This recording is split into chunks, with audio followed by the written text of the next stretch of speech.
ਸਤਿ ਸ਼੍ਰੀ ਅਕਾਲ ਜੀ। ਲੈ ਕੇ ਆਏ ਜੀ ਅੱਜ ਇੱਕ ਹੋਰ ਨਵੀਂ ਕਹਾਣੀ। ਮੇਰੀ ਮਾਮੀ ਘਰ ਵਿੱਚ ਹੀ ਇਕੱਲੀ ਰਹਿੰਦੀ ਸੀ। ਇੱਕ ਦਿਨ ਜਦੋਂ ਮੈਂ ਕਾਲਜ ਤੋਂ ਵਾਪਸ ਆਇਆ ਤਾਂ ਮਾਮੀ ਦੇ ਕਮਰੇ ਦਾ ਗੇਟ ਥੋੜਾ ਖੁੱਲਾ ਹੋਇਆ ਸੀ।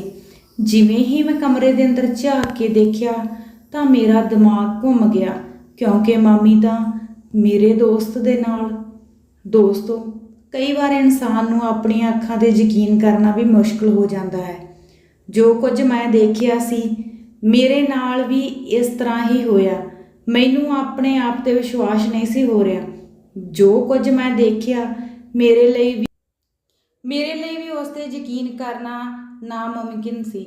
ਮੈਂ ਕਿਵੇਂ ਮੰਨ ਲੈਂਦਾ ਕਿ ਮੇਰੇ ਮਾਮੇ ਦੀ ਪਤਨੀ ਉਹਨਾਂ ਦੀ ਗੈਰ ਮੌਜੂਦਗੀ ਵਿੱਚ ਅਜਿਹਾ ਕੰਮ ਵੀ ਕਰ ਸਕਦੀ ਹੈ। ਮੈਂ ਕਮਰੇ ਦੇ ਗੇਟ ਦੇ ਕੋਲ ਹੀ ਖੜਾ ਸੀ, ਪਰ ਮੈਂ ਉੱਥੇ ਖੜਾ ਹੀ ਸੁੰਨ ਹੋ ਗਿਆ ਤੇ ਮੈਂ ਇੱਕ ਪੱਥਰ ਦੀ ਮੂਰਤ ਬਣ ਗਿਆ। ਮੇਰੀ ਮਾਮੀ ਨੂੰ ਮੇਰੇ ਉੱਥੇ ਖੜੇ ਹੋਣ ਦਾ ਕੁਝ ਵੀ ਪਤਾ ਨਾ ਲੱਗਿਆ ਤੇ ਮਾਮੀ ਨੂੰ ਨਹੀਂ ਪਤਾ ਸੀ ਕਿ ਮੈਂ ਅੱਜ ਕਾਲਜ ਤੋਂ ਪਹਿਲਾਂ ਘਰ ਵਾਪਸ ਆ ਜਾਵਾਂਗਾ। ਅੱਜ ਅਚਾਨਕ ਮੇਰੇ ਪੇਟ ਵਿੱਚ ਦਰਦ ਹੋਣ ਲੱਗਿਆ ਸੀ ਤੇ ਮੈਂ 11 ਵਜੇ ਹੀ ਘਰ ਵਾਪਸ ਆ ਗਿਆ। ਪਰ ਮੈਨੂੰ ਬਿਲਕੁਲ ਵੀ ਵਿਸ਼ਵਾਸ ਨਹੀਂ ਸੀ ਹੋ ਰਿਹਾ ਕਿ ਮੇਰੀ ਮਾਮੀ, ਜਿਸ ਤੇ ਪੂਰਾ ਖਾਨਦਾਨ ਅਸੀਂ ਵਿਸ਼ਵਾਸ ਕਰਦੇ ਸੀ, ਮਾਮੀ ਇਸ ਤਰ੍ਹਾਂ ਦੇ ਕੰਮ ਕਰੇਗੀ। ਸਾਰੇ ਸਾਡੇ ਖਾਨਦਾਨ ਵਿੱਚ ਮਾਮੀ ਦੀਆਂ ਤਾਰੀਫਾਂ ਹੁੰਦੀਆਂ ਸਨ। ਉਹ ਵਧੀਆ ਖਾਨਦਾਨ ਤੋਂ ਹੈ। ਮੈਂ ਜਦੋਂ ਵੀ ਮਾਮੀ ਨੂੰ ਦੇਖਦਾ ਸੀ ਤਾਂ ਮੇਰੇ ਅੰਦਰ ਵਿੱਚ ਵੀ ਇਹੀ ਹੁੰਦਾ ਕਿ ਮੇਰੀ ਘਰ ਵਾਲੀ ਮੇਰੀ ਮਾਮੀ ਦੀ ਤਰ੍ਹਾਂ ਹੀ ਹੋਵੇ। ਪਰ ਇਹ ਮੇਰਾ ਸੁਪਨਾ ਇੱਕ ਪਲ ਵਿੱਚ ਹੀ ਟੁੱਟ ਗਿਆ। ਮੈਂ ਨਹੀਂ ਸੀ ਚਾਹੁੰਦਾ ਕਿ ਮੇਰੀ ਮਾਮੀ ਨੂੰ ਇਹ ਪਤਾ ਲੱਗੇ ਕਿ ਮੈਂ ਸਭ ਕੁਝ ਦੇਖ ਲਿਆ ਤੇ ਜਿਹੜਾ ਸਾਡੇ ਵਿੱਚ ਪਰਦਾ ਸੀ ਉਹ ਖਤਮ ਹੋ ਜਾਵੇ। ਜੇ ਮਾਮੀ ਨੂੰ ਮੇਰੇ ਉੱਥੇ ਹੋਣ ਦਾ ਪਤਾ ਲੱਗ ਜਾਂਦਾ ਤਾਂ ਸ਼ਾਇਦ ਮੈਂ ਮਾਮੀ ਨਾਲ ਅੱਖ ਨਾ ਮਿਲਾ ਪਾਉਂਦਾ। ਮੈਂ ਉਦੋਂ ਹੀ ਘਰ ਤੋਂ ਨਿਕਲ ਕੇ ਬਾਹਰ ਸੜਕ 'ਤੇ ਚਲਾ ਗਿਆ, ਪਰ ਮੇਰੀਆਂ ਅੱਖਾਂ ਦੇ ਸਾਹਮਣੇ ਮਾਮੀ ਦੇ ਕਮਰੇ ਦਾ ਹੀ ਸੀਨ ਆ ਰਿਹਾ ਸੀ। ਮੇਰੀ ਮਾਮੀ ਜਿਸ ਹਾਲ ਵਿੱਚ ਕਮਰੇ ਵਿੱਚ ਮੌਜੂਦ ਸੀ, ਮੈਨੂੰ ਤਾਂ ਉਹ ਦੱਸਦੇ ਹੋਏ ਵੀ ਸ਼ਰਮ ਆਉਂਦੀ ਹੈ। ਕੋਈ ਵੀ ਇੱਜ਼ਤਦਾਰ ਆਦਮੀ ਇਸ ਗੱਲ ਨੂੰ ਬਰਦਾਸ਼ਤ ਨਹੀਂ ਕਰ ਸਕਦਾ ਕਿ ਉਸ ਘਰ ਦੀ ਔਰਤ ਜਾਂ ਖਾਨਦਾਨ ਦੀ ਔਰਤ ਇਸ ਤਰ੍ਹਾਂ ਉਹਨਾਂ ਦੀ ਇੱਜ਼ਤ ਨੂੰ ਮਿੱਟੀ ਵਿੱਚ ਮਿਲਾ ਦੇਵੇਗੀ। ਮੈਨੂੰ ਮਾਮੇ ਦੇ ਘਰ ਵਿੱਚ ਰਹਿੰਦੇ ਹੋਏ ਨੂੰ 4 ਮਹੀਨੇ ਹੋਣ ਵਾਲੇ ਸਨ, ਪਰ ਮੈਨੂੰ ਅੱਜ ਤੋਂ ਪਹਿਲਾਂ ਕਦੇ ਵੀ ਇਹ ਅਹਿਸਾਸ ਨਹੀਂ ਸੀ ਹੋਇਆ ਕਿ ਮਾਮੀ ਇੰਨਾ ਘਟੀਆ ਕੰਮ ਵੀ ਕਰ ਸਕੇਗੀ ਤੇ ਨਾ ਹੀ ਮੈਨੂੰ ਪਹਿਲਾਂ ਕਦੇ ਮਾਮੀ 'ਤੇ ਕੋਈ ਸ਼ੱਕ ਹੋਇਆ ਸੀ। ਪਰ ਮੇਰੀ ਮਾਮੀ ਨੇ ਤਾਂ ਅੱਜ ਸਾਰੀਆਂ ਹੀ ਹੱਦਾਂ ਪਾਰ ਕਰ ਦਿੱਤੀਆਂ। ਇਹ ਜਾਣ ਕੇ ਤਾਂ ਤੁਹਾਡੇ ਵੀ ਲੂੰ ਕੰਡੇ ਖੜੇ ਹੋ ਜਾਣਗੇ। ਦੋਸਤੋ, ਮੈਂ ਇੱਕ ਛੋਟੇ ਜਿਹੇ ਪਿੰਡ ਤੋਂ ਹਾਂ। ਮੇਰਾ ਨਾਮ ਰਾਜਵੀਰ ਹੈ। ਮੇਰੀ ਜ਼ਿੰਦਗੀ ਵਿੱਚ ਇੱਕ ਅਜਿਹਾ ਟਾਈਮ ਆਇਆ ਕਿ ਮੈਂ ਪੜ੍ਹਾਈ ਕਰਨ ਲਈ ਆਪਣੇ ਪਿੰਡ ਨੂੰ ਛੱਡ ਕੇ ਸ਼ਹਿਰ ਜਾਣਾ ਪਿਆ। ਸਾਡੇ ਘਰ ਦੇ ਹਾਲਾਤ ਬਹੁਤ ਮੰਦੇ ਸਨ। ਮੈਂ ਹੋਸਟਲ ਦੀ ਫੀਸ ਨਹੀਂ ਸੀ ਦੇ ਸਕਦਾ। ਇਸ ਲਈ ਜਦੋਂ ਮੈਂ ਸ਼ਹਿਰ ਗਿਆ ਤਾਂ ਮੈਂ ਪੜ੍ਹਾਈ ਦੇ ਨਾਲ ਛੋਟਾ-ਮੋਟਾ ਕੰਮ ਕਰਨਾ ਵੀ ਸ਼ੁਰੂ ਕਰ ਦਿੱਤਾ। ਸ਼ਹਿਰ ਵਿੱਚ ਮੇਰੇ ਮਾਮਾ ਵੀ ਰਹਿੰਦੇ ਸਨ, ਪਰ ਮੈਨੂੰ ਉਹਨਾਂ ਦੇ ਘਰ ਵਿੱਚ ਜਾ ਕੇ ਰਹਿਣਾ ਚੰਗਾ ਨਹੀਂ ਸੀ ਲੱਗਦਾ, ਕਿਉਂਕਿ ਉਹਨਾਂ ਦੇ ਵਿਆਹ ਹੋਏ ਨੂੰ ਹਜੇ ਸਿਰਫ 3 ਮਹੀਨੇ ਹੀ ਹੋਏ ਸਨ। ਮੇਰੇ ਮਾਮਾ ਜੀ ਨੇ 10-12 ਦਿਨਾਂ ਦੇ ਲਈ ਕੰਮ ਦੇ ਸਿਲਸਿਲੇ ਵਿੱਚ ਦੂਜੇ ਸ਼ਹਿਰ ਜਾਣਾ ਸੀ। ਜਿਵੇਂ ਹੀ ਮੇਰੇ ਮਾਮਾ ਜੀ ਨੂੰ ਪਤਾ ਲੱਗਿਆ ਕਿ ਮੈਂ ਪਿੰਡ ਛੱਡ ਕੇ ਸ਼ਹਿਰ ਕਾਲਜ ਵਿੱਚ ਪੜ੍ਹਨ ਲਈ ਆਇਆ ਹਾਂ ਤੇ ਉਹ ਮੈਨੂੰ ਮਿਲਣ ਨਹੀਂ ਆਇਆ, ਤਾਂ ਉਹਨਾਂ ਨੇ ਮੈਨੂੰ ਉਸੇ ਵਕਤ ਹੀ ਫੋਨ ਕਰਿਆ ਤੇ ਮੇਰੇ ਮਾਮਾ ਜੀ ਬਹੁਤ ਨਾਰਾਜ਼ ਹੋਏ। ਮੈਂ ਮਾਮਾ ਜੀ ਨੂੰ ਕਿਹਾ ਕਿ ਮੈਨੂੰ ਤੁਹਾਡੇ ਘਰ ਵਿੱਚ ਇਸ ਤਰ੍ਹਾਂ ਰਹਿਣਾ ਚੰਗਾ ਨਹੀਂ ਲੱਗਦਾ, ਕਿਉਂਕਿ ਤੁਹਾਡਾ ਵੀ ਹੁਣੇ ਵਿਆਹ ਹੋਇਆ ਹੈ। ਇਸ ਕਰਕੇ ਮੈਂ ਤੁਹਾਡੇ ਘਰ ਰਹਿਣ ਲਈ ਨਹੀਂ ਆਇਆ। ਮੈਨੂੰ ਇਸ ਤਰ੍ਹਾਂ ਲੱਗਦਾ ਹੈ ਕਿ ਤੁਸੀਂ ਮੇਰੀ ਵਜ੍ਹਾ ਦੇ ਨਾਲ ਪਰੇਸ਼ਾਨ ਹੋਵੋਗੇ। ਇਹ ਗੱਲ ਸੁਣ ਕੇ ਮੇਰੇ ਮਾਮਾ ਜੀ ਮੇਰੇ ਨਾਲ ਬਹੁਤ ਗੁੱਸੇ ਹੋਏ ਤੇ ਮੈਨੂੰ ਕਹਿਣ ਲੱਗੇ ਕਿ ਤੇਰੀ ਮਾਮੀ ਬਹੁਤ ਵਧੀਆ ਸੁਭਾਅ ਦੀ ਹੈ। ਤੂੰ ਇੱਕ ਵਾਰ ਘਰ ਆ ਜਾ ਤੇ ਤੈਨੂੰ ਖੁਦ ਹੀ ਪਤਾ ਚੱਲ ਜਾਵੇਗਾ ਕਿ ਤੇਰੀ ਮਾਮੀ ਕਿੰਨੇ ਵਧੀਆ ਸੁਭਾਅ ਦੀ ਹੈ। ਬਲਕਿ ਉਹ ਤਾਂ ਚਾਹੁੰਦੀ ਹੈ ਕਿ ਆਪਣੇ ਘਰ ਵਿੱਚ ਕੋਈ ਆਵੇ, ਕਿਉਂਕਿ ਇਕੱਲੇ ਰਹਿਣਾ ਉਹਨੂੰ ਵੀ ਪਸੰਦ ਨਹੀਂ। ਮੈਂ ਮਾਮਾ ਜੀ ਦੇ ਗੁੱਸੇ ਨੂੰ ਦੇਖ ਕੇ ਉਹਨਾਂ ਦੇ ਘਰ ਚਲਾ ਗਿਆ। ਜਦੋਂ ਮੈਂ ਆਪਣੀ ਪਹਿਲੀ ਵਾਰ ਮਾਮੀ ਨੂੰ ਮਿਲਿਆ ਤਾਂ ਮੈਂ ਆਪਣੀ ਮਾਮੀ ਨੂੰ ਦੇਖ ਕੇ ਹੈਰਾਨ ਰਹਿ ਗਿਆ, ਕਿਉਂਕਿ ਮੈਂ ਮਾਮਾ ਜੀ ਦੇ ਵਿਆਹ ਵਿੱਚ ਨਹੀਂ ਸੀ ਗਿਆ। ਮੈਂ ਤਾਂ ਸਿਰਫ ਉਹਨਾਂ ਦੀ ਫੋਟੋ ਹੀ ਦੇਖੀ ਸੀ, ਕਿਉਂਕਿ ਜਦੋਂ ਉਹਨਾਂ ਦਾ ਵਿਆਹ ਸੀ ਉਦੋਂ ਮੇਰੇ ਪੇਪਰ ਚੱਲ ਰਹੇ ਸਨ। ਇਸ ਕਰਕੇ ਮੈਂ ਉਹਨਾਂ ਦੇ ਵਿਆਹ ਵਿੱਚ ਨਹੀਂ ਸੀ ਜਾ ਸਕਿਆ। ਮੈਂ ਤਾਂ ਮਾਮੀ ਨੂੰ ਦੇਖ ਕੇ ਹੱਕਾ ਬੱਕਾ ਹੀ ਰਹਿ ਗਿਆ। ਉਹ ਉਮਰ ਵਿੱਚ ਮੇਰੇ ਮਾਮੇ ਤੋਂ 2 ਸਾਲ ਛੋਟੀ ਸੀ ਤੇ ਬਹੁਤ ਹੀ ਸੋਹਣੀ ਸੁਨੱਖੀ ਸੀ। ਸ਼ਾਇਦ ਇਹ ਮਾਮਾ ਜੀ ਦੀ ਨੌਕਰੀ ਤੇ ਪੈਸੇ ਦਾ ਕਮਾਲ ਸੀ। ਮੇਰੀ ਮਾਮੀ ਮੈਨੂੰ ਵੀ ਬਹੁਤ ਪਿਆਰ ਨਾਲ ਮਿਲੀ ਤੇ ਮੈਨੂੰ ਕਹਿਣ ਲੱਗੀ ਕਿ ਰਾਜਵੀਰ, ਮੈਨੂੰ ਤੇਰੀ ਇਹ ਗੱਲ ਬਹੁਤ ਬੁਰੀ ਲੱਗੀ। ਮੈਨੂੰ ਤੇਰੇ ਮਾਮਾ ਜੀ ਨੇ ਦੱਸਿਆ ਕਿ ਰਾਜਵੀਰ ਕਿਸੇ ਹੋਰ ਜਗ੍ਹਾ ਪੜ੍ਹਾਈ ਕਰਨ ਲਈ ਇਸੇ ਸ਼ਹਿਰ ਵਿੱਚ ਰੁਕਿਆ ਹੈ ਤਾਂ ਮੈਨੂੰ ਵੀ ਬਹੁਤ ਬੁਰਾ ਲੱਗਿਆ। ਜਦੋਂ ਕਿ ਇਹ ਤੇਰੇ ਆਪਣੇ ਮਾਮਾ ਜੀ ਦਾ ਘਰ ਹੈ, ਤੂੰ ਇੱਥੇ ਬੇਝਿਜਕ ਰਹਿ ਸਕਦਾ ਹੈ ਤੇ ਤੂੰ ਹੁਣੇ ਹੀ ਆਪਣਾ ਸਮਾਨ ਆਪਣੇ ਘਰ ਲੈ ਆ ਤੇ ਤੂੰ ਸਾਡੇ ਨਾਲ ਹੀ ਰਹੇਗਾ। 10-12 ਦਿਨਾਂ ਬਾਅਦ ਤੇਰੇ ਮਾਮਾ ਜੀ ਚਲੇ ਜਾਣਗੇ, ਨਾਲੇ ਮੈਨੂੰ ਵੀ ਸੌਖਾ ਹੋ ਜਾਵੇਗਾ। ਨਹੀਂ ਤਾਂ ਮੈਂ ਵੀ ਇਕੱਲੀ ਰਹਿ ਜਾਵਾਂਗੀ। ਮੈਨੂੰ ਵੀ ਤੇਰੇ ਨਾਲ ਸੌਖਾ ਹੋ ਜਾਵੇਗਾ ਜੇਕਰ ਤੂੰ ਸਾਡੇ ਨਾਲ ਰਹੇਗਾ ਤੇ ਤੇਰੇ ਮਾਮਾ ਜੀ ਨੂੰ ਵੀ ਮੇਰਾ ਘੱਟ ਫਿਕਰ ਹੋਵੇਗਾ। ਮੈਂ ਜਦੋਂ ਆਪਣੀ ਮਾਮੀ ਜੀ ਨਾਲ ਗੱਲਬਾਤ ਕਰੀ ਤਾਂ ਮੈਂ ਬਹੁਤ ਖੁਸ਼ ਹੋਇਆ। ਮੈਨੂੰ ਉਹਨਾਂ ਦਾ ਸੁਭਾਅ ਬਹੁਤ ਵਧੀਆ ਲੱਗਿਆ। ਮੇਰੇ ਮਾਮਾ ਜੀ ਨੇ ਵੀ ਮੈਨੂੰ ਪੂਰੇ ਜ਼ੋਰ ਨਾਲ ਕਿਹਾ ਕਿ ਤੂੰ ਇੱਥੇ ਹੀ ਰਹੇਗਾ ਤੇ ਤੂੰ ਹੌਸਟਲ ਜਾਂ ਕਿਤੇ ਹੋਰ ਰਹਿਣ ਦਾ ਕਦੇ ਵੀ ਨਹੀਂ ਸੋਚੇਗਾ। ਨਹੀਂ, ਜੇ ਤੂੰ ਸਾਡੇ ਕੋਲ ਨਾ ਰਿਹਾ ਤਾਂ ਮੈਂ ਤੇਰੇ ਨਾਲ ਗੁੱਸੇ ਹੋ ਜਾਵਾਂਗਾ। ਮੈਂ ਮਜਬੂਰ ਹੋ ਕੇ ਦੂਜੇ ਦਿਨ ਹੀ ਆਪਣਾ ਸਾਰਾ ਸਮਾਨ ਚੱਕ ਕੇ ਮਾਮਾ ਜੀ ਦੇ ਘਰ ਰਹਿਣ ਲਈ ਆ ਗਿਆ। ਮੈਂ ਪੜ੍ਹਾਈ ਵਿੱਚ ਬਹੁਤ ਹੁਸ਼ਿਆਰ ਸੀ ਤੇ ਜ਼ਿਆਦਾ ਧਿਆਨ ਪੜ੍ਹਾਈ 'ਤੇ ਹੀ ਦਿੰਦਾ ਸੀ।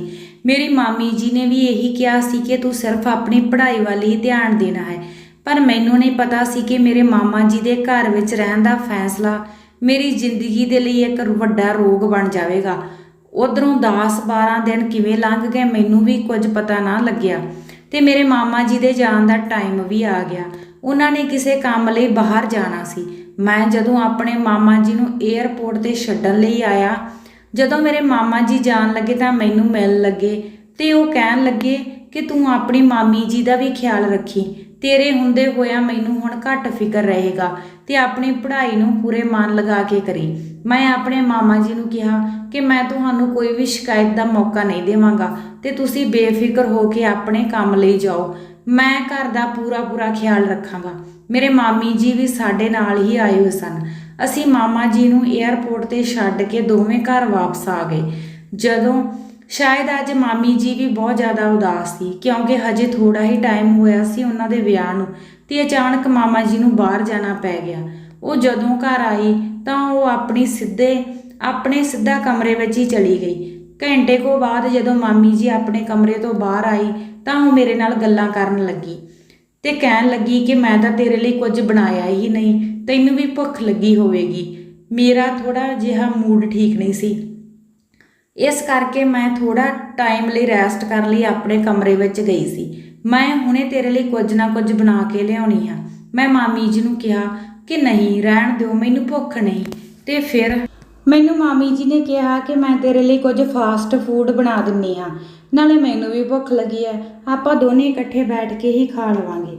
ਮੇਰੀ ਮਾਮੀ ਜੀ ਮੇਰੇ ਲਈ ਬ੍ਰੈਡ ਸੈਂਡਵਿਚ ਬਣਾ ਕੇ ਲਿਆਈ। ਫਿਰ ਅਸੀਂ ਦੋਨਾਂ ਨੇ ਇਕੱਠਿਆਂ ਨੇ ਖਾਧੇ। ਗੱਲਾਂ ਵਿੱਚ ਮੇਰੀ ਮਾਮੀ ਮੈਨੂੰ ਕਹਿਣ ਲੱਗੀ ਕਿ ਤੂੰ ਮੇਰਾ ਨਾਮ ਲੈ ਕੇ ਹੀ ਗੱਲ ਕਰ ਲਿਆ ਕਰ, ਕਿਉਂਕਿ ਆਪਣੀ ਦੋਹਾਂ ਦੀ ਉਮਰ ਇੱਕੋ ਜਿਹੀ ਹੈ। ਕਿਉਂਕਿ ਜਦੋਂ ਤੂੰ ਮੈਨੂੰ ਮਾਮੀ ਜੀ ਕਹਿੰਦਾ ਤਾਂ ਮੈਨੂੰ ਸ਼ਰਮ ਆਉਂਦੀ ਹੈ।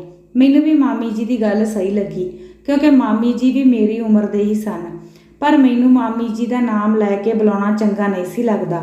ਜਦੋਂ ਮੇਰੇ ਮਾਮਾ ਜੀ ਘਰ ਵਿੱਚ ਸਨ ਤਾਂ ਮੈਂ ਕਦੇ ਵੀ ਆਪਣੀ ਮਾਮੀ ਜੀ ਨੂੰ ਨਾਮ ਲੈ ਕੇ ਨਹੀਂ ਸੀ ਬੁਲਾਇਆ ਤੇ ਮੈਂ ਮਾਮਾ ਜੀ ਦੇ ਜਾਣ ਤੋਂ ਬਾਅਦ ਕਿਵੇਂ ਮਾਮੀ ਜੀ ਦਾ ਨਾਮ ਲੈ ਕੇ ਬੁਲਾ ਸਕਦਾ ਸੀ। ਪਰ ਮੇਰੀ ਮਾਮੀ ਮੈਨੂੰ ਕਹਿਣ ਲੱਗੀ ਕਿ ਮੈਨੂੰ ਮਾਮੀ ਕਹਿਣਾ ਚੰਗਾ ਨਹੀਂ ਲੱਗਦਾ। ਉਹ ਮੈਨੂੰ ਵਾਰ-ਵਾਰ ਇਹੀ ਕਹਿੰਦੀ ਸੀ ਕਿ ਤੂੰ ਮੇਰਾ ਨਾਮ ਲੈ ਕੇ ਬੁਲਾ ਲਿਆ ਕਰ, ਰਾਜਵੀਰ, ਤੂੰ ਮੇਰਾ ਸਿਰਫ ਨਾਮ ਹੀ ਲਿਆ ਕਰ। ਜਦੋਂ ਮੇਰੀ ਮਾਮੀ ਨੇ ਮੈਨੂੰ ਵਾਰ-ਵਾਰ ਇਹੀ ਗੱਲ ਕਹੀ ਤਾਂ ਮੈਂ ਫਿਰ ਮਾਮੀ ਜੀ ਦਾ ਨਾਮ ਲੈ ਕੇ ਬੁਲਾਉਣਾ ਸ਼ੁਰੂ ਕਰ ਦਿੱਤਾ। ਮੇਰੇ ਮਾਮੀ ਜੀ ਦਾ ਮੇਰੇ ਨਾਲ ਗੱਲਬਾਤ ਕਰਨ ਦਾ ਅੰਦਾਜ਼ ਬਹੁਤ ਵਧੀਆ ਸੀ। ਉਹ ਮੇਰਾ ਪੂਰਾ ਖਿਆਲ ਰੱਖਦੀ ਸੀ। ਮੈਨੂੰ ਕਿਸੇ ਵੀ ਕੋਈ ਚੀਜ਼ ਦੀ ਫਿਕਰ ਨਹੀਂ ਸੀ। ਮੇਰੀ ਮਾਮੀ ਦਾ ਨਾਮ ਮਨਦੀਪ ਸੀ। ਮੈਂ ਹੁਣ ਮਾਮੀ ਜੀ ਨੂੰ ਮਨਦੀਪ ਕਹਿ ਕੇ ਹੀ ਬੁਲਾਉਂਦਾ ਸੀ। ਮੇਰੀ ਮਾਮੀ ਮੇਰੇ ਕੱਪੜਿਆਂ ਦਾ, ਮੇਰੇ ਖਾਣ ਪੀਣ ਦਾ ਪੂਰਾ ਖਿਆਲ ਰੱਖਦੀ ਸੀ। ਮੈਂ ਹਮੇਸ਼ਾ ਹੀ ਆਪਣੇ ਮਾਮੀ ਦੇ ਨਾਲ ਹੀ ਰਹਿੰਦਾ ਸੀ। ਮੈਂ ਜਦੋਂ ਕਾਲਜ ਤੋਂ ਵਾਪਸ ਆਉਂਦਾ ਤਾਂ ਅਸੀਂ ਦੋਵੇਂ ਇਕੱਠੇ ਬੈਠ ਕੇ ਟੀਵੀ ਦੇਖਦੇ, ਖਾਂਦੇ ਪੀਂਦੇ ਤੇ ਮौज ਮਸਤੀ ਕਰਦੇ। ਜਦੋਂ ਵੀ ਮੇਰੇ ਮਾਮਾ ਜੀ ਦਾ ਫੋਨ ਆਉਂਦਾ ਤਾਂ ਅਸੀਂ ਦੋਵੇਂ ਇੱਕੋ ਕਮਰੇ ਵਿੱਚ ਹੀ ਹੁੰਦੇ ਸੀ ਤੇ ਇਕੱਠੇ ਹੀ ਮਾਮਾ ਜੀ ਨਾਲ ਗੱਲ ਕਰਦੇ ਸੀ। ਮੇਰੀ ਮਾਮੀ ਮੇਰੇ ਸਾਹਮਣੇ ਹੀ ਮੇਰੇ ਮਾਮਾ ਜੀ ਨਾਲ ਸਾਰੀਆਂ ਗੱਲਾਂ ਕਰ ਲੈਂਦੀ ਸੀ ਤੇ ਉਸ ਨੂੰ ਕਦੇ ਵੀ ਮੇਰੇ ਤੋਂ ਸ਼ਰਮ ਨਹੀਂ ਸੀ ਆਈ। ਫਿਰ ਮੇਰੀ ਮਾਮੀ ਮੇਰੇ ਨਾਲ ਵੀ ਮਾਮਾ ਜੀ ਦੀ ਗੱਲ ਕਰਵਾਉਂਦੀ। ਜਦੋਂ ਮੈਂ ਆਪਣੀ ਮਾਮੀ ਜੀ ਦੇ ਨਾਲ ਸੀ ਤਾਂ ਮੇਰੇ ਮਾਮਾ ਜੀ ਵੀ ਪੂਰੀ ਤਰ੍ਹਾਂ ਬੇਫਿਕਰ ਸਨ ਤੇ ਮੈਨੂੰ ਫੋਨ ਤੇ ਵੀ ਇਹੀ ਕਹਿੰਦੇ ਸਨ ਕਿ ਮੈਨੂੰ ਤੇਰੇ ਹੁੰਦਿਆਂ ਕੋਈ ਫਿਕਰ ਨਹੀਂ। ਮਾਮੀ ਜੀ ਨੂੰ ਵੀ ਜਦੋਂ ਬਾਜ਼ਾਰ ਲਈ ਕਿਸੇ ਕੰਮ ਲਈ ਜਾਣਾ ਹੁੰਦਾ ਸੀ ਤਾਂ ਉਹ ਮੇਰੇ ਨਾਲ ਹੀ ਜਾਂਦੀ ਸੀ। ਜਦੋਂ ਉਸਨੇ ਸ਼ਾਪਿੰਗ ਕਰਨੀ ਹੁੰਦੀ ਸੀ ਤਾਂ ਮੈਂ ਹੀ ਸ਼ਾਪਿੰਗ ਕਰਵਾ ਕੇ ਲਿਆਉਂਦਾ ਸੀ। ਅਸੀਂ ਦਿਨ ਬਦਿਨ ਇੱਕ ਦੂਜੇ ਦੇ ਬਹੁਤ ਨੇੜੇ ਹੁੰਦੇ ਜਾ ਰਹੇ ਸੀ।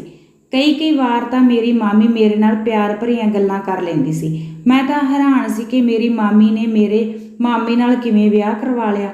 ਨਾ ਤਾਂ ਮੇਰੀ ਮਾਮੀ ਦੀ ਮੇਰੇ ਮਾਮੇ ਨਾਲ ਉਮਰ ਮਿਲਦੀ ਸੀ ਤੇ ਨਾ ਹੀ ਉਹਨਾਂ ਦਾ ਸੁਭਾਅ। ਜੇ ਦੇਖਿਆ ਜਾਂਦਾ ਤਾਂ ਮੇਰੀ ਮਾਮੀ ਤੇ ਮਾਮਾ ਇੱਕ ਦੂਜੇ ਤੋਂ ਬਿਲਕੁਲ ਅਲੱਗ ਸਨ।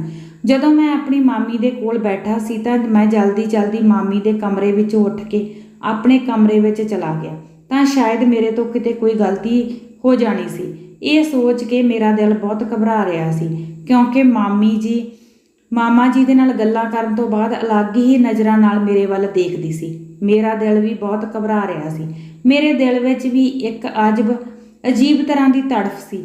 ਮੈਨੂੰ ਇਸ ਤਰ੍ਹਾਂ ਮਹਿਸੂਸ ਹੋ ਰਿਹਾ ਸੀ ਕਿ ਜੇ ਮਨਦੀਪ ਨੂੰ ਮੇਰੇ ਬਾਰੇ ਕੋਈ ਸ਼ੱਕ ਹੋ ਗਿਆ ਤਾਂ ਸ਼ਾਇਦ ਮੈਂ ਆਪਣੀ ਮਾਮੀ ਦੀਆਂ ਨਜ਼ਰਾਂ ਵਿੱਚੋਂ ਹਮੇਸ਼ਾ ਲਈ ਗਿਰ ਜਾਵਾਂਗਾ।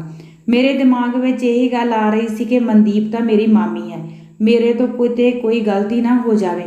ਪਰ ਮੇਰੇ ਦਿਲ ਵਿੱਚ ਵੀ ਇੱਕ ਅਜੀਬ ਤਰ੍ਹਾਂ ਦੀ ਤੜਫ ਸੀ। ਕਦੇ ਮੇਰਾ ਮਾਮੀ ਜੀ ਵੱਲ ਧਿਆਨ ਜਾਂਦਾ, ਕਦੇ ਮੇਰਾ ਮਾਮੇ ਜੀ ਵੱਲ ਧਿਆਨ ਜਾਂਦਾ ਤੇ ਕਦੇ ਮਨਦੀਪ ਵੱਲ। ਹੁਣ ਜਦੋਂ ਵੀ ਮਾਮੀ ਮੇਰੇ ਕੋਲ ਆਉਂਦੀ ਸੀ ਤਾਂ ਮੇਰੇ ਸਰੀਰ ਵਿੱਚ ਇੱਕ ਅਜੀਬ ਤਰ੍ਹਾਂ ਦਾ ਕਰੰਟ ਆਉਂਦਾ ਸੀ। ਮੈਂ ਦਿਮਾਗ ਵਿੱਚ ਇਹੀ ਸੋਚਦਾ ਸੀ ਕਿ ਮੈਂ ਸਿਰਫ ਆਪਣਾ ਧਿਆਨ ਪੜ੍ਹਾਈ ਵੱਲ ਹੀ ਦੇਣਾ ਹੈ ਤੇ ਮੈਂ ਇਹੀ ਸੋਚਦਾ ਸੀ ਕਿ ਮਨਦੀਪ ਮੇਰੀ ਮਾਮੀ ਹੈ ਤੇ ਮੈਂ ਉਹਨਾਂ ਬਾਰੇ ਕੁਝ ਵੀ ਗਲਤ ਨਹੀਂ ਸੋਚ ਸਕਦਾ। ਤੇ ਉੱਧਰੋਂ ਮੇਰੇ ਪੇਪਰ ਵੀ ਨੇੜੇ ਆ ਰਹੇ ਸਨ। ਫਿਰ ਮੈਂ ਆਪਣੀ ਮਾਮੀ ਮਨਦੀਪ ਤੋਂ ਦੂਰ ਰਹਿਣ ਦੀ ਕੋਸ਼ਿਸ਼ ਕਰਦਾ ਤੇ ਪੜ੍ਹਾਈ ਵੱਲ ਧਿਆਨ ਦਿੰਦਾ। ਉਸ ਰਾਤ ਤੋਂ ਬਾਅਦ ਕਦੇ ਵੀ ਮੈਂ ਮਾਮੀ ਜੀ ਦੇ ਕਮਰੇ ਵਿੱਚ ਜ਼ਿਆਦਾ ਟਾਈਮ ਨਹੀਂ ਸੀ ਰੁਕਦਾ। ਪੜ੍ਹਾਈ ਦੇ ਕਦੇ ਕਿਸੇ ਨਾ ਕਿਸੇ ਕੰਮ ਲਈ ਮੇਰੇ ਦੋਸਤ ਵੀ ਮੇਰੇ ਮਾਮਾ ਜੀ ਦੇ ਘਰ ਜਾਣੀ ਕਿ ਮੇਰੇ ਕੋਲ ਹੀ ਆ ਜਾਂਦੇ ਸਨ। ਮੇਰੀ ਮਾਮੀ ਵੀ ਸਾਡੇ ਕੋਲ ਹੀ ਆ ਕੇ ਬੈਠ ਜਾਂਦੀ ਸੀ ਤੇ ਜਦੋਂ ਅਸੀਂ ਪੜ੍ਹਾਈ ਕਰਕੇ ਹਟ ਜਾਂਦੇ ਤਾਂ ਉਹ ਸਾਡੇ ਕੋਲ ਆ ਜਾਂਦੀ ਤੇ ਸਾਡੇ ਨਾਲ ਗੱਲਾਂ ਕਰਨ ਲੱਗ ਜਾਂਦੀ ਕਿਉਂਕਿ ਉਹ ਵੀ ਇਕੱਲੇਪਨ ਦਾ ਸ਼ਿਕਾਰ ਸੀ। ਕਦੇ ਤਾਂ ਮੈਨੂੰ ਆਪਣੇ ਮਾਮਾ ਜੀ ਤੇ ਵੀ ਬਹੁਤ ਗੁੱਸਾ ਆਉਂਦਾ ਸੀ ਕਿ ਹਜੇ ਉਹਨਾਂ ਦਾ ਵਿਆਹ ਨਵਾਂ ਹੋਇਆ ਸੀ ਤੇ ਉਹਨਾਂ ਨੇ ਇਸ ਤਰ੍ਹਾਂ ਮਾਮੀ ਨੂੰ ਛੱਡ ਕੇ ਚਲੇ ਗਏ। ਉਹਨਾਂ ਨੂੰ ਇਸ ਤਰ੍ਹਾਂ ਇਕੱਲਿਆਂ ਨੂੰ ਛੱਡ ਕੇ ਨਹੀਂ ਸੀ ਜਾਣਾ ਚਾਹੀਦਾ। ਉਹ ਮਾਮੀ ਨੂੰ ਵੀ ਆਪਣੇ ਨਾਲ ਹੀ ਲੈ ਕੇ ਜਾਂਦੇ। ਇਸ ਤਰ੍ਹਾਂ ਆਪਣੀ ਨਵੀਂ ਵਿਆਹੀ ਘਰ ਵਾਲੀ ਨੂੰ ਇਕੱਲੀ ਨੂੰ ਨਹੀਂ ਸੀ ਛੱਡਣਾ ਚਾਹੀਦਾ। ਪਰ ਉਹਨਾਂ ਦਾ ਕੰਮ ਵੀ ਬਹੁਤ ਜ਼ਰੂਰੀ ਸੀ। ਮਾਮਾ ਜੀ ਨੂੰ ਤਕਰੀਬਨ 1 ਮਹੀਨਾ ਹੋ ਗਿਆ ਸੀ ਦੂਜੇ ਸ਼ਹਿਰ ਵਿੱਚ ਰਹਿੰਦੇ ਹੋਏ ਕਿਉਂਕਿ ਉਹ ਇੱਕ ਪ੍ਰਾਈਵੇਟ ਨੌਕਰੀ ਕਰਦੇ ਸਨ ਤੇ ਉਹਨਾਂ ਨੂੰ ਉੱਥੇ ਰਹਿਣਾ ਉਹਨਾਂ ਦੀ ਇੱਕ ਮਜਬੂਰੀ ਸੀ। ਜਿੱਥੇ ਉਹ ਕੰਮ ਕਰਦੇ ਸਨ ਉੱਥੇ ਉਹ ਆਪਣੀ ਫੈਮਿਲੀ ਨੂੰ ਆਪਣੇ ਨਾਲ ਨਹੀਂ ਸੀ ਰੱਖ ਸਕਦੇ। ਇਹ ਗੱਲ ਉਹਨਾਂ ਨੇ ਮਾਮੀ ਜੀ ਨੂੰ ਵਿਆਹ ਤੋਂ ਪਹਿਲਾਂ ਹੀ ਦੱਸ ਦਿੱਤੀ ਸੀ ਤੇ ਮਾਮੀ ਜੀ ਵੀ ਇਸ ਗੱਲ ਲਈ ਰਾਜੀ ਸਨ। ਮੈਂ ਤੁਹਾਡੇ ਕੰਮ ਵਿੱਚ ਕਦੇ ਵੀ ਰੁਕਾਵਟ ਨਹੀਂ ਬਣਾਂਗੀ ਕਿਉਂਕਿ ਉਹਨਾਂ ਨੂੰ ਪਤਾ ਸੀ ਕਿ ਜੇਕਰ ਮਾਮਾ ਜੀ ਨੌਕਰੀ ਕਰਦੇ ਹਨ ਤਾਂ ਖੁੱਲ੍ਹਾ ਖਰਚਣ ਨੂੰ ਪੈਸੇ ਵੀ ਵਧੀਆ ਮਿਲ ਜਾਂਦੇ ਹਨ। ਮਾਮਾ ਜੀ ਦੀ ਨੌਕਰੀ ਬਹੁਤ ਵਧੀਆ ਸੀ ਤੇ ਉਹਨਾਂ ਨੂੰ ਤਨਖਾਹ ਵੀ ਵਧੀਆ ਮਿਲ ਜਾਂਦੀ ਸੀ।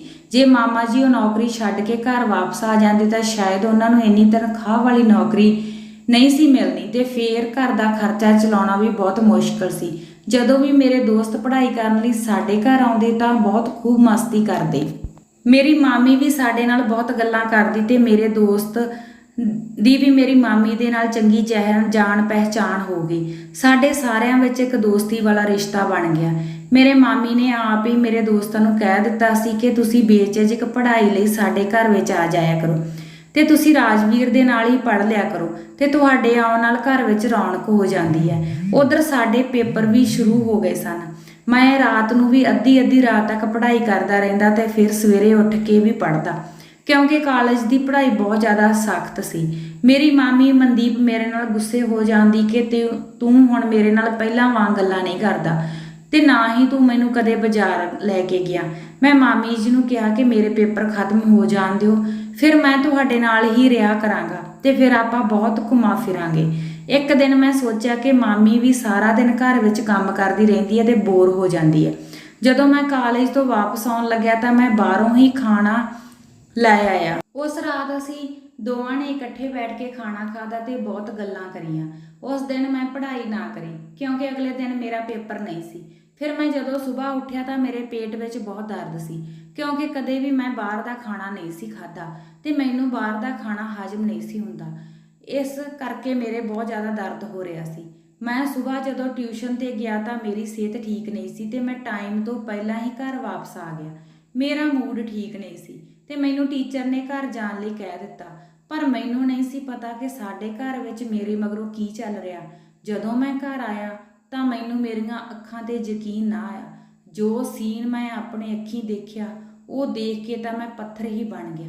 ਮੈਂ ਪਹਿਲਾਂ ਆਪਣੇ ਦੋਸਤ ਦੇ ਨਾਲ ਹੀ ਟਿਊਸ਼ਨ ਤੇ ਜਾਂਦਾ ਸੀ, ਪਰ ਅੱਜ ਉਹ ਟਿਊਸ਼ਨ ਤੇ ਨਹੀਂ ਸੀ ਆਇਆ ਤੇ ਫਿਰ ਮੈਂ ਬੱਸਾਂ ਦੇ ਧੱਕੇ ਖਾਂਦਾ ਖਾਂਦਾ ਘਰ ਵਾਪਸ ਆਇਆ। ਘਰ ਦੀ ਇੱਕ ਚਾਬੀ ਮੇਰੇ ਕੋਲ ਹੁੰਦੀ ਸੀ ਤੇ ਦੂਜੀ ਮਾਮੀ ਕੋਲ। ਮਾਮੀ ਅੰਦਰੋਂ ਵੀ ਦੂਸਰੀ ਚਾਬੀ ਨਾਲ ਘਰ ਨੂੰ ਲੌਕ ਕਰ ਲੈਂਦੀ ਸੀ। ਮੈਂ ਜਦੋਂ ਘਰ ਵਾਪਸ ਆਇਆ ਤਾਂ ਮੈਂ ਸੋਚਿਆ ਕਿ ਮਾਮੀ ਕੰਮ ਕਰਕੇ ਆਰਾਮ ਕਰ ਰਹੀ ਹੋਵੇਗੀ। ਜੇਕਰ ਮੈਂ ਬੈਲ ਵਜਾਉਂਦਾ ਤਾਂ ਮਾਮੀ ਦੀ ਨੀਂਦ ਖਰਾਬ ਹੋ ਜਾਵੇਗੀ। ਇਸ ਕਰਕੇ ਮੇਰੇ ਕੋਲ ਜਿਹੜੀ ਚਾਬੀ ਸੀ ਮੈਂ ਉਸ ਦੇ ਨਾਲ ਹੀ ਘਰ ਦਾ ਮੇਨ ਗੇਟ ਖੋਲ੍ਹਿਆ। ਪਰ ਜਿਵੇਂ ਹੀ ਮੈਂ ਮਾਮੀ ਜੀ ਦੇ ਕਮਰੇ ਮੂਹਰੋਂ ਲੰਘਣ ਲੱਗਿਆ ਤਾਂ ਮੇਰੇ ਤਾਂ ਹੋਸ਼ ਹੀ ਉੱਡ ਗਏ। ਉਸ ਦੇ ਕਮਰੇ ਦਾ ਦਰਵਾਜ਼ਾ ਖੁੱਲ੍ਹਾ ਹੋਇਆ ਸੀ। ਜਦੋਂ ਮੈਂ ਕਮਰੇ ਵਿੱਚ ਝਾਕ ਕੇ ਦੇਖਿਆ ਤਾਂ ਮੇਰਾ ਸਰੀਰ ਹੀ ਕੰਬਣ ਲੱਗ ਗਿਆ ਤੇ ਜੋ ਕੁਝ ਮੈਂ ਮਾਮੀ ਦੇ ਕਮਰੇ ਵਿੱਚ ਦੇਖਿਆ ਉਸ ਨੂੰ ਦੇਖ ਕੇ ਤਾਂ ਮੇਰੇ ਅੰਦਰ ਅੱਗ ਲੱਗ ਗਈ, ਕਿਉਂਕਿ ਉਹ ਇਕੱਲੀ ਨਹੀਂ ਸੀ, ਜਦੋਂ ਕਿ ਉਸ ਦੇ ਨਾਲ ਮੇਰਾ ਸਭ ਤੋਂ ਜਿਗਰੀ ਯਾਰ ਕੁਲਵੀਰ ਸੀ। ਕੁਲਵੀਰ ਅੱਜ ਛੁੱਟੀ ਤੇ ਸੀ, ਉਹ ਟਿਊਸ਼ਨ ਤੇ ਮੇਰੇ ਨਾਲ ਨਹੀਂ ਸੀ ਗਿਆ। ਮੈਂ ਕੁਲਵੀਰ ਤੇ ਮਾਮੀ ਨੂੰ ਦੇਖ ਕੇ ਸੁੰਨ ਹੋ ਗਿਆ। ਜਿਸ ਹਾਲਤ ਵਿੱਚ ਮੇਰੀ ਮਾਮੀ ਮਨਦੀਪ ਸੀ ਉਸ ਨੂੰ ਦੇਖ ਕੇ ਤਾਂ ਮੈਂ ਚੰਗੀ ਤਰ੍ਹਾਂ ਸਮਝ ਗਿਆ ਸੀ ਕਿ ਕੁਲਵੀਰ ਤੇ ਮਨਦੀਪ ਵਿੱਚ ਕੀ ਚੱਲ ਰਿਹਾ। ਜਿਹੜੀ ਖੇਡ ਉਹ ਖੇਡ ਰਹੇ ਸਨ ਇਹ ਤਾਂ ਮੈਂ ਕਦੇ ਸੁਪਨੇ ਵਿੱਚ ਵੀ ਨਹੀਂ ਸੀ ਸੋਚੀ। ਮੇਰੀ ਮਾਮੀ ਤਾਂ ਮੇਰੀ ਸੋਚ ਤੋਂ ਬਹੁਤ ਅੱਗੇ ਸੀ। ਮੇਰੀ ਮਾਮੀ ਕੁਲਵੀਰ ਨੂੰ ਕਹਿ ਰਹੀ ਸੀ ਕਿ ਤੇਰਾ ਦੋਸਤ ਰਾਜਵੀਰ ਤਾਂ ਬਹੁਤ ਹੀ ਭੋਲਾ ਭਾਲਾ ਹੈ। ਕਈ ਵਾਰ ਮੈਂ ਉਹਨੂੰ ਇਸ਼ਾਰਿਆਂ ਵਿੱਚ ਆਪਣੇ ਮਨ ਦੀ ਗੱਲ ਦੱਸੀ, ਪਰ ਉਹ ਤਾਂ ਮੇਰੀ ਗੱਲ ਨੂੰ ਸਮਝ ਹੀ ਨਾ ਸਕਿਆ। ਪਰ ਜਦੋਂ ਵੀ ਮੈਂ ਰਾਜਵੀਰ ਨੂੰ ਦੇਖਦੀ ਸੀ ਤਾਂ ਮੇਰੇ ਅੰਦਰ ਇੱਕ ਅਜੀਬ ਜਿਹੀ ਚੀਸ ਉੱਠਦੀ ਸੀ, ਕਿਉਂਕਿ ਮੇਰੇ ਤੋਂ ਇਕੱਲੇਪਣ ਬਰਦਾਸ਼ਤ ਨਹੀਂ ਸੀ ਹੁੰਦਾ। ਮੇਰੇ ਪਤੀ ਨੂੰ ਤਾਂ ਮੇਰਾ ਕੋਈ ਫਿਕਰ ਨਹੀਂ ਤੇ ਉਸ ਨੂੰ ਤਾਂ ਸਿਰਫ ਪੈਸੇ ਕਮਾਉਣ ਦੀ ਹੈ। ਮੇਰੇ ਤੋਂ ਆਪਣੇ ਆਪ ਤੇ ਕੋਈ ਕੰਟਰੋਲ ਨਹੀਂ ਹੁੰਦਾ। ਤੂੰ ਹੀ ਮੇਰਾ ਦਰਦ ਨੂੰ ਸਮਝ ਸਕਿਆ ਤੇ ਮੇਰੀ ਹਰ ਇੱਛਾ ਨੂੰ ਤੂੰ ਪੂਰਾ ਕੀਤਾ ਤੇ ਤੂੰ ਵੀ ਮੇਰੀਆਂ ਅਧੂਰੀਆਂ ਸਦਰਾਂ ਨੂੰ ਪੂਰਾ ਕੀਤਾ। ਜਦੋਂ ਮੈਂ ਆਪਣੀ ਮਾਮੀ ਦੇ ਮੂੰਹੋਂ ਆਪਣੇ ਬਾਰੇ ਇਹ ਗੱਲਾਂ ਸੁਣੀਆਂ ਤਾਂ ਮੈਂ ਪਾਣੀ ਹੋ ਗਿਆ। ਮੈਨੂੰ ਇਹ ਉਮੀਦ ਨਹੀਂ ਸੀ ਕਿ ਮੇਰੀ ਮਾਮੀ ਮੇਰੇ ਬਾਰੇ ਇਸ ਹੱਦ ਤੱਕ ਸੋਚਦੀ ਹੈ। ਮੇਰੇ ਤੋਂ ਮੇਰੀ ਮਾਮੀ ਦੀਆਂ ਹੋਰ ਗੱਲਾਂ ਨਾ ਸੁਣੀਆਂ ਗਈਆਂ ਤਾਂ ਮੈਂ ਬਹੁਤ ਗੁੱਸੇ ਵਿੱਚ ਸੀ ਤੇ ਮੈਂ ਆਪਣੇ ਗੁੱਸੇ ਨੂੰ ਕਾਬੂ ਕਰਿਆ। ਪਹਿਲਾਂ ਤਾਂ ਮੈਂ ਅੰਦਰ ਜਾਣਾ ਚਾਹੁੰਦਾ ਸੀ, ਪਰ ਮੈਂ ਅੰਦਰ ਨਾ ਗਿਆ ਕਿਉਂਕਿ ਮੈਂ ਨਹੀਂ ਸੀ ਚਾਹੁੰਦਾ ਕਿ ਜਿਹੜਾ ਮੇਰਾ ਤੇ ਮੇਰੀ ਮਾਮੀ ਵਿੱਚ ਰਿਸ਼ਤਾ ਕਾਇਮ ਸੀ ਉਸ ਰਿਸ਼ਤੇ ਦੀ ਸ਼ਰਮ ਅੱਜ ਚੱਕੀ ਜਾਂਦੀ। ਮੈਂ ਆਪਣੇ ਗੁੱਸੇ ਨੂੰ ਅੰਦਰ ਪੀ ਗਿਆ ਤੇ ਘਰ ਤੋਂ ਬਾਹਰ ਨਿਕਲ ਗਿਆ। ਮੇਰੀਆਂ ਅੱਖਾਂ ਸਾਹਮਣੇ ਉਹੀ ਕਮਰੇ ਵਾਲਾ ਸੀਨ ਦਿਖ ਰਿਹਾ ਸੀ। ਜਿਸ ਹਾਲਤ ਵਿੱਚ ਮੈਂ ਕੁਲਵੀਰ ਤੇ ਮਾਮੀ ਮਨਦੀਪ ਨੂੰ ਦੇਖਿਆ ਸੀ ਉਹ ਮੇਰੀਆਂ ਅੱਖਾਂ ਤੋਂ ਪਰੇ ਨਹੀਂ ਸੀ ਹੋ ਰਿਹਾ। ਮੈਂ ਤੁਰਿਆ ਜਾ ਰਿਹਾ ਸੀ ਤੇ ਮੇਰੇ ਦਿਮਾਗ ਵਿੱਚ ਤਰ੍ਹਾਂ ਦੇ ਸਵਾਲ ਉੱਠ ਰਹੇ ਸਨ। ਇਸ ਦੇ ਪਿੱਛੇ ਕਿਸ ਦੀ ਗਲਤੀ ਹੈ? ਮੇਰੇ ਮਾਮੇ ਦਾ ਕਸੂਰ ਹੈ ਜਾਂ ਮੇਰੀ ਮਾਮੀ ਦੀ? ਮੈਂ ਜਿਸ ਨੂੰ ਭੋਲੀ ਭਾਲੀ ਸਮਝਦਾ ਸੀ ਉਹ ਤਾਂ ਬਹੁਤ ਹੀ ਸ਼ੈਤਾਨ ਨਿਕਲੀ। ਆਖਰ ਪਤੀ ਪਤਨੀ ਦਾ ਇੱਕ ਵਿਸ਼ਵਾਸ ਵਾਲਾ ਰਿਸ਼ਤਾ ਹੁੰਦਾ ਹੈ। ਮਾਮਾ ਜੀ ਦੀ ਮਜਬੂਰੀ ਸੀ ਤੇ ਉਹ ਮਜਬੂਰੀ ਵਿੱਚ ਹੀ ਬਾਹਰ ਕਮਾਈ ਕਰਨ ਲਈ ਗਿਆ ਹੋਇਆ ਸੀ, ਕਿਉਂਕਿ ਜੇਕਰ ਉਹ ਨੌਕਰੀ ਨਾ ਕਰਦਾ ਤਾਂ ਫਿਰ ਘਰ ਦਾ ਗੁਜ਼ਾਰਾ ਕਿਵੇਂ ਹੁੰਦਾ। ਪਰ ਮਾਮੀ ਨੇ ਬਹੁਤ ਗਲਤ ਕੰਮ ਕੀਤਾ ਸੀ। ਮੈਂ ਆਪਣੇ ਅੱਖੀਂ ਇਹ ਸਭ ਕੁਝ ਹੁੰਦਾ ਨਹੀਂ ਸੀ ਦੇਖ ਸਕਦਾ। ਮੈਂ ਬਹੁਤ ਸੋਚਿਆ, ਸਾਰੀ ਰਾਤ ਮੈਨੂੰ ਨੀਂਦ ਨਾ ਆਈ। ਆਖਰ ਮੈਂ ਆਪਣੇ ਮਨ ਵਿੱਚ ਫੈਸਲਾ ਕੀਤਾ ਕਿ ਮੈਂ ਇਹ ਸਭ ਕੁਝ ਨਹੀਂ ਹੋਣ ਦੇਵਾਂਗਾ। ਘਰ ਦੀ ਇੱਜ਼ਤ ਇਸ ਤਰ੍ਹਾਂ ਨਹੀਂ ਰੋਲਣ ਦੇਵਾਂਗਾ। ਫਿਰ ਮੈਂ ਆਪਣੇ ਮਾਮਾ ਜੀ ਨੂੰ ਫੋਨ ਕਰਿਆ ਤੇ ਮਾਮਾ ਜੀ ਨੂੰ ਕਿਹਾ ਕਿ ਤੁਸੀਂ ਜਲਦੀ ਘਰ ਆ ਜਾਓ। ਮਾਮੀ ਜੀ ਤੁਹਾਡੇ ਤੋਂ ਬਿਨਾਂ ਬਹੁਤ ਉਦਾਸ ਰਹਿੰਦੇ ਨੇ ਤੇ ਉਹਨਾਂ ਦਾ ਮਨ ਨਹੀਂ ਲੱਗਦਾ। ਉਹ ਮੈਨੂੰ ਗੱਲੀ ਇਹੀ ਕਹਿੰਦੇ ਨੇ ਕਿ ਮੈਂ ਤੇਰੇ ਮਾਮਾ ਜੀ ਤੋਂ ਬਿਨਾਂ ਨਹੀਂ ਰਹਿ ਸਕਦੀ। ਫਿਰ ਮੈਂ ਆਪਣੇ ਮਾਮਾ ਜੀ ਨੂੰ ਸਮਝਾਇਆ ਕਿ ਮਾਮੀ ਜੀ ਜਵਾਨ ਹਨ, ਤੁਹਾਨੂੰ ਇਸ ਤਰ੍ਹਾਂ ਉਹਨਾਂ ਨੂੰ ਇਕੱਲਿਆਂ ਨੂੰ ਛੱਡ ਕੇ ਨਹੀਂ ਜਾਣਾ ਚਾਹੀਦਾ, ਕਿਉਂਕਿ ਤੁਹਾਡਾ ਵਿਆਹ ਹੋਏ ਨੂੰ ਹਜੇ ਥੋੜਾ ਟਾਈਮ ਹੀ ਹੋਇਆ ਹੈ। ਮਾਮੀ ਜੀ ਇਸ ਤਰ੍ਹਾਂ ਇਕੱਲੀ ਰਹਿ ਕੇ ਡਿਪਰੈਸ਼ਨ ਦਾ ਸ਼ਿਕਾਰ ਹੋ ਜਾਵੇਗੀ। ਮੈਂ ਮਾਮਾ ਜੀ ਨੂੰ ਸੱਚਾਈ ਨਾ ਦੱਸੀ, ਕਿਉਂਕਿ ਮੈਂ ਆਪਣੇ ਮੂੰਹੋਂ ਇਹ ਗੱਲ ਨਹੀਂ ਸੀ ਦੱਸ ਸਕਦਾ ਕਿ ਤੁਹਾਡੀ ਪਤਨੀ ਕਿਸੇ ਹੋਰ ਨਾਲ ਆਪਣੀ ਖੁਸ਼ੀ ਨੂੰ ਪੂਰਾ ਕਰਦੀ ਹੈ। ਜੇਕਰ ਮੈਂ ਇਹ ਦੱਸ ਦਿੰਦਾ ਤਾਂ ਮਾਮਾ ਜੀ ਦਾ ਤੇ ਮਾਮੀ ਜੀ ਦਾ ਮਾਮੀ ਜੀ ਤੋਂ ਵਿਸ਼ਵਾਸ ਉੱਠ ਜਾਣਾ ਸੀ ਤੇ ਉਹਨਾਂ ਦਾ ਰਿਸ਼ਤਾ ਟੁੱਟ ਜਾਣਾ ਸੀ। ਫਿਰ ਮੈਂ ਮਾਮਾ ਜੀ ਨੂੰ ਪੂਰੀ ਤਰ੍ਹਾਂ ਸਮਝਾ ਦਿੱਤਾ ਕਿ ਮਾਮਾ ਜੀ ਮੇਰੀ ਪੜ੍ਹਾਈ ਹੁਣ ਅੱਗੇ ਦੀ ਹੋਸਟਲ ਵਿੱਚ ਰਹਿ ਕੇ ਹੀ ਹੋਵੇਗੀ, ਇਸ ਕਰਕੇ ਮੈਂ ਹੁਣ ਤੁਹਾਡੇ ਘਰ ਨਹੀਂ ਰਹਾਂਗਾ ਤੇ ਆਂਢ ਗੁਆਂਢ ਦਾ ਮਾਹੌਲ ਵੀ ਠੀਕ ਨਹੀਂ, ਇਸ ਕਰਕੇ ਤੁਸੀਂ ਛੇਤੀ ਵਾਪਸ ਆ ਜਾਓ। ਉਧਰੋਂ ਮਾਮਾ ਜੀ ਵੀ ਰੋਣ ਲੱਗ ਪਏ ਤੇ ਕਹਿਣ ਲੱਗੇ ਕਿ ਮੈਂ ਵੀ ਬਹੁਤ ਦੁਖੀ ਹਾਂ, ਮੇਰਾ ਵੀ ਦਿਲ ਨਹੀਂ ਲੱਗਦਾ ਕਿਉਂਕਿ ਇਕੱਲਾਪਣ ਦਾ ਮੈਂ ਵੀ ਸ਼ਿਕਾਰ ਹਾਂ, ਕਿਉਂਕਿ ਮੇਰੇ ਨਾਨਾ ਜੀ ਤੇ ਨਾਨੀ ਜੀ ਦੀ ਪਹਿਲਾਂ ਹੀ ਮੌਤ ਹੋ ਗਈ ਸੀ ਤੇ ਮੇਰੇ ਮਾਮਾ ਜੀ ਇਕੱਲੇ ਹੀ ਰਹਿੰਦੇ ਸਨ। ਮੇਰੇ ਮੰਮੀ ਮਾਮਾ ਜੀ ਤੋਂ ਬਹੁਤ ਵੱਡੇ ਸਨ। ਮੇਰੇ ਮੰਮੀ ਵੀ ਮਾਮਾ ਜੀ ਕੋਲ ਨਹੀਂ ਸੀ ਰਹਿ ਸਕਦੇ ਕਿਉਂਕਿ ਸਾਡੇ ਘਰ ਦਾ ਗੁਜ਼ਾਰਾ ਵੀ ਮਸਾਂ ਹੀ ਚੱਲਦਾ ਸੀ ਤੇ ਮੇਰੇ ਮੰਮੀ ਲੋਕਾਂ ਦੇ ਘਰਾਂ ਵਿੱਚ ਜਾ ਕੇ ਕੰਮ ਕਰਕੇ ਗੁਜ਼ਾਰਾ ਕਰਦੇ ਸਨ। ਇਸ ਕਰਕੇ ਮਾਮਾ ਜੀ ਨੇ ਇਕੱਲਿਆਂ ਨੇ ਹੀ ਆਪਣਾ ਘਰ ਸੰਭਾਲਿਆ ਹੋਇਆ ਸੀ। ਫਿਰ ਵਿਆਹ ਕਰਵਾ ਲਿਆ ਸੀ ਤੇ ਮੈਨੂੰ ਮੇਰੇ ਮਾਮਾ ਜੀ ਨੇ ਦੱਸਿਆ ਸੀ ਕਿ ਮੈਂ 3 ਦਿਨਾਂ ਨੂੰ ਤੁਹਾਡੇ ਕੋਲ ਆ ਜਾਵਾਂਗਾ ਤੇ ਮੈਨੂੰ ਇਹ ਕਹਿ ਕੇ ਉਹਨਾਂ ਨੇ ਆਪਣੀ ਮਾਮੀ ਜੀ ਨੂੰ ਕਿਹਾ ਸੀ ਕਿ ਇਹ ਗੱਲ ਨਾ ਦੱਸੀ, ਮੈਂ ਉਹਨਾਂ ਨੂੰ ਸਰਪ੍ਰਾਈਜ਼ ਹੀ ਦੇਵਾਂਗਾ। ਮੈਂ ਜਦੋਂ ਆਪਣੇ ਮਾਮਾ ਜੀ ਨਾਲ ਗੱਲ ਕਰਕੇ ਹਟਿਆ ਤਾਂ ਮੇਰੇ ਦਿਲ ਤੋਂ ਬਹੁਤ ਵੱਡਾ ਭਾਰ ਹਲਕਾ ਹੋ ਗਿਆ ਕਿਉਂਕਿ ਮਾਮਾ ਜੀ ਨੇ ਹੁਣ ਘਰ ਵਾਪਸ ਆ ਜਾਣਾ ਸੀ ਤੇ ਮੈਨੂੰ ਪੂਰਾ ਵਿਸ਼ਵਾਸ ਸੀ ਕਿ ਮਾਮਾ ਜੀ ਦੇ ਘਰ ਵਾਪਸ ਆਉਣ ਤੋਂ ਬਾਅਦ ਮਾਮੀ ਕਦੇ ਵੀ ਗਲਤ ਕੰਮ ਨਹੀਂ ਕਰੇਗੀ। ਮੈਨੂੰ ਵੀ ਮਾਮਾ ਜੀ ਦੇ ਘਰ ਵਿੱਚ ਰਹਿਣਾ ਠੀਕ ਨਹੀਂ ਸੀ ਲੱਗਦਾ ਕਿਉਂਕਿ ਮੇਰੇ ਦੋਸਤਾਂ ਦਾ ਆਉਣਾ ਜਾਣਾ ਉਹਨਾਂ ਦੇ ਘਰ ਵਿੱਚ ਸੀ। 3 ਦਿਨਾਂ ਤੋਂ ਬਾਅਦ ਮੇਰੇ ਮਾਮਾ ਜੀ ਘਰ ਵਾਪਸ ਆ ਗਏ। ਜਦੋਂ ਮੇਰੇ ਮਾਮਾ ਜੀ ਵਾਪਸ ਆਏ ਤਾਂ ਮੈਂ ਅਗਲੇ ਦਿਨ ਹੀ ਹੋਸਟਲ ਵਿੱਚ ਜਾਣ ਦਾ ਮਨ ਬਣਾ ਲਿਆ। ਆਪਣੇ ਮਾਮਾ ਜੀ ਨੂੰ ਕਿਹਾ ਕਿ ਮੈਂ ਹੁਣ ਇੱਥੇ ਨਹੀਂ ਰਹਿ ਸਕਦਾ ਕਿਉਂਕਿ ਮੈਨੂੰ ਟਿਊਸ਼ਨ ਵਗੈਰਾ ਰੱਖਣੀ ਹੁੰਦੀ ਹੈ, ਇਸ ਕਰਕੇ ਮੈਂ ਹੋਸਟਲ ਵਿੱਚ ਹੀ ਰਹਾਂਗਾ। ਮੇਰੀ ਪੜ੍ਹਾਈ ਅੱਗੇ ਦੀ ਬਹੁਤ ਔਖੀ ਹੈ ਤੇ ਮੈਂ ਆਪਣਾ ਸਮਾਨ ਪੈਕ ਕਰਿਆ ਤੇ ਅਗਲੇ ਦਿਨ ਹੋਸਟਲ ਲਈ ਨਿਕਲ ਪਿਆ। ਮੇਰੀ ਮਾਮੀ ਜੀ ਮਾਮਾ ਜੀ ਨੂੰ ਦੇਖ ਕੇ ਬਹੁਤ ਖੁਸ਼ ਹੋਈ। ਇਹ ਖੁਸ਼ੀ ਮੈਂ ਜਦੋਂ ਉਹਨਾਂ ਦੇ ਪਹਿਲੇ ਦਿਨ ਘਰ ਆਇਆ ਸੀ ਮੈਂ ਉਦੋਂ ਮਾਮੀ ਜੀ ਦੇ ਚਿਹਰੇ ਤੇ ਦੇਖੀ ਸੀ। ਮੈਨੂੰ ਇਸ ਤਰ੍ਹਾਂ ਮਹਿਸੂਸ ਹੋਇਆ ਕਿ ਪਤੀ ਪਤਨੀ ਦਾ ਰਿਸ਼ਤਾ ਬਹੁਤ ਵਧੀਆ ਹੁੰਦਾ ਹੈ, ਇਸ ਕਰਕੇ ਕਦੇ ਵੀ ਆਪਣੀਆਂ ਇੱਛਾਵਾਂ ਪੂਰੀਆਂ ਕਰਨ ਦੇ ਲਈ ਇੱਕ ਦੂਜੇ ਨੂੰ ਧੋਖਾ ਨਹੀਂ ਦੇਣਾ ਚਾਹੀਦਾ। ਜੇਕਰ ਇੱਕ ਵਾਰ ਵਿਸ਼ਵਾਸ ਟੁੱਟ ਜਾਵੇ ਤਾਂ ਸ਼ਾਇਦ ਸਾਰੀ ਉਮਰ ਲੰਘ ਜਾਂਦੀ ਹੈ ਵਿਸ਼ਵਾਸ ਬਣਾਉਣ ਦੇ ਲਈ। ਜੇਕਰ ਮਾਮਾ ਜੀ ਨੂੰ ਮਾਮੀ ਜੀ ਦੀ ਸੱਚਾਈ ਦਾ ਪਤਾ ਲੱਗ ਜਾਂਦਾ ਤਾਂ ਸ਼ਾਇਦ ਅੱਜ ਉਹਨਾਂ ਦਾ ਇਹ ਰਿਸ਼ਤਾ ਖਤਮ ਹੋ ਜਾਣਾ ਸੀ। ਹਾਂਜੀ ਦੋਸਤੋ, ਤੁਹਾਡੀ ਕੀ ਰਾਏ ਹੈ ਇਸ ਕਹਾਣੀ ਬਾਰੇ? ਆਪਣੇ ਕਮੈਂਟਾਂ ਰਾਹੀਂ ਜ਼ਰੂਰ ਦੱਸਿਓ। ਮੇਰੇ ਮਾਮਾ ਜੀ ਗਲਤ ਸਨ ਜਾਂ ਮੇਰੇ ਮਾਮੀ ਜੀ? ਤੁਹਾਨੂੰ ਸਾਡੀਆਂ ਕਹਾਣੀਆਂ ਕਿਸ ਤਰ੍ਹਾਂ ਲੱਗਦੀਆਂ ਹਨ? ਪਲੀਜ਼ ਆਪਣੇ ਵਿਚਾਰ ਦਿਆ ਕਰੋ ਅਤੇ ਕਹਾਣੀਆਂ ਨੂੰ ਵੱਧ ਤੋਂ ਵੱਧ ਸ਼ੇਅਰ ਵੀ ਜ਼ਰੂਰ ਕਰਿਆ ਕਰੋ। ਚੈਨਲ ਤੇ ਪਹਿਲੀ ਵਾਰ ਆਏ ਹੋ ਜਾਂ ਤੁਸੀਂ ਚੈਨਲ ਨੂੰ ਅਜੇ ਤੱਕ ਸਬਸਕ੍ਰਾਈਬ ਨਹੀਂ ਕਰਿਆ ਤਾਂ ਕਹਾਣੀਆਂ ਸਭ ਤੋਂ ਪਹਿਲਾਂ ਦੇਖਣ ਲਈ ਚੈਨਲ ਨੂੰ ਸਬਸਕ੍ਰਾਈਬ ਜ਼ਰੂਰ ਕਰ ਲਿਓ। ਮਿਲਾਂਗੇ ਜੀ ਕੱਲ ਨੂੰ ਕਿਸੇ ਹੋਰ ਨਵੀਂ ਕਹਾਣੀ ਦੇ ਨਾਲ। ਤਦ ਤੱਕ ਲਈ ਦਿਓ ਇਜਾਜ਼ਤ। ਸਤਿ ਸ਼੍ਰੀ ਅਕਾਲ।